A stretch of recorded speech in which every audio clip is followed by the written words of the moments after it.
এরই মধ্যে আপনারা শুনতে পাইছেন যে ইটালি থেকে 27টা কান্ট্রি থেকে লোক নেবে।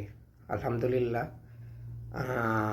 এর ভিতরে আমাদের বাংলাদেশও আছে। তবে এখানে যেতে হলে আপনাদের কি করণীয়, 8 পাস নিচে 8 পাস সার্টিফিকেট লাগবে। আর 8 পাস সার্টিফিকেট যে কোনো একটা কাম জানা থাকতে হবে।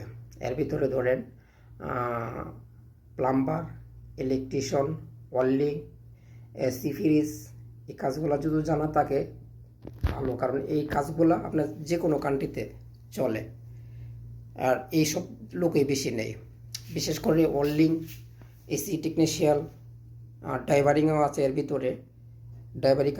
ড্রাইভারে যদি আপনার জানা থাকে আপনি যেতে পারেন। আমাদের বাংলাদেশে প্রত্যেকটা জেলাতে আপনার প্রশিক্ষণ কেন্দ্র খুলে দেওয়া হয়েছে সরকারি ফ্রিভাবে। আপনাদের এখানে কাজ শিখাবে ফ্রি, থাকা খাওয়া আপনারা এখানে যোগাযোগ করতে পারেন, এখানে কাম শিখতে পারেন, শিখে অ্যাপ্লাই করতে পারেন। দেখেন নসিবে কি আছে, এখান থেকে যেতে পারেন।